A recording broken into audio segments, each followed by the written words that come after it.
हर चौथे मेरे क्लाइंट को ये प्रॉब्लम है, चाहे वो आर्थराइटिस हो, जॉइंट पेन है या स्ट्रेस की वजह से बॉडी एक्स है। तो ये बहुत कॉमन चीज हो चुकी है।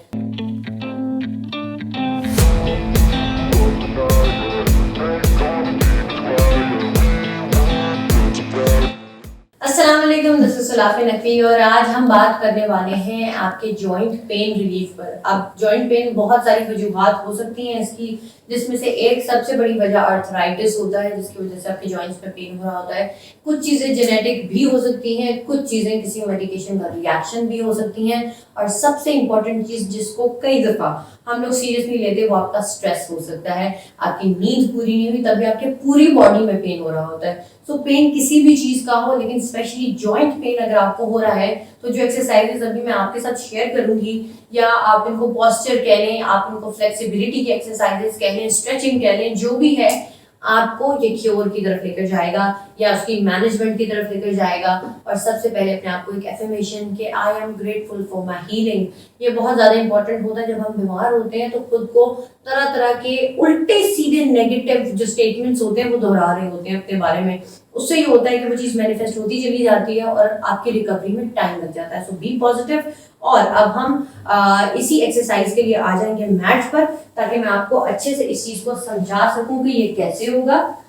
सबसे पहले जब हमें पेन हो रहा होता है तो कई दफ़ा आपको रिस्ट में भी पेन फील होता है। तो आपने इसके लिए पहले तो आपने वार्म अप किया होगा और फिर आपने एक साइड पर पहले अपने रिस्ट को रोटेट किया, फिर दूसरी साइड पे चाहें तो आप इसकी स्ट्रेच।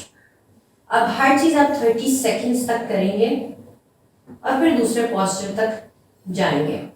अब एल्बो के लिए स्पेशली हल्का सा बिल्कुल पांच आप करेंगे, बिल्कुल हल्का, बहुत ज्यादा इसको हम लॉक नहीं करेंगे अपने जॉइंट को, जेंटली खुद को ट्रीट करेंगे। एंड चाहे तो आप अपने हाथों की रोटेशन इसमें ऐड कर सकते हैं, लेकिन मैं आपको थोड़ी सी आसान चीजें बताना चाह रही हूँ। अपने पाँव को आपने इस तरह से थोड़ी देर के लिए स्टिफ किया एंड सामने इस तरह से हम बैक एंड फोर्थ इस चीज को दोहराएंगे 30 सेकेंड्स तक। 30 सेकेंड्स के बाद आपने रोटेट किया। चाहे तो आप अपने घुटने भी मूव कर सकते हैं, बिकॉज हम जब कई दफा बहुत ज्यादा इनको लॉक करते हैं तो तब भी वो पेन होना शुरू हो जाता है। और चाहे तो आप इसके नीचे कुशन रख सकते हैं। उसके बाद ये पंप्स जो सबसे आसान होते हैं, या आप वार्म अप में भी कर सकते हैं, लेकिन स्पेशली जब आपको जॉइंट पेन हो रहा है, कीप योर बैक स्ट्रेट और इस तरह से आपने पंप्स किए। इसके अलावा आप मैट पर आ जाएंगे और जिसे हम बाइसिकल कहते हैं, अपने आपने पहले पोजीशन को सेट किया और जितनी भी सर्कुलर मोशंस होती हैं वो आपकी जॉइंट के लिए बहुत अच्छी होती हैं।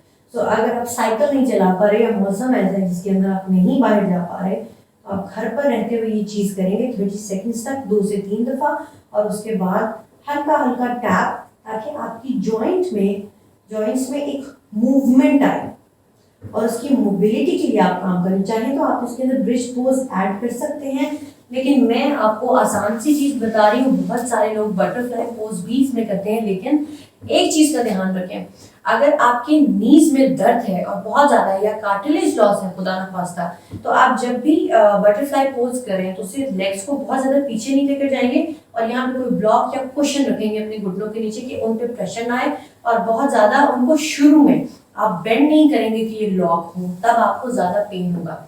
आहिस्ता आहिस्ता आप योगा प्रैक्टिस करते चले जाएंगे तो आपके जॉइंट्स में मोबिलिटी आएगी और आपके लिए यही पोस्चर जो अभी मुश्किल है आसान होते चले जाएंगे। और ब्रीदिंग एक्सरसाइज 3-5 यानी 3 काउंट या 3 सेकेंड्स में इनहेल और 5 में या 5 काउंट या 5 सेकेंड्स में एक्सहेल।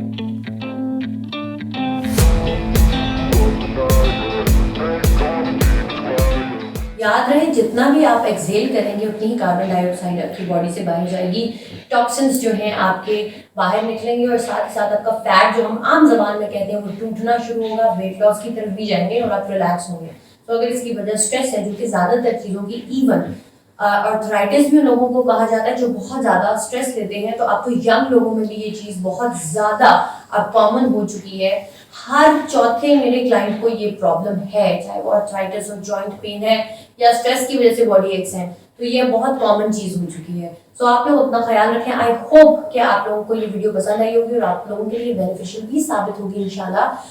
और subscribe to my channel and hit the bell icon. अपना बहुत ज्यादा ख्याल रखें, खुद को पॉजिटिव अफर्मेशन कहते रहें कि I am grateful for my healing every day in every way, I am getting better and better. This is Surafi Naqvi signing off. अल्लाह हाफिज।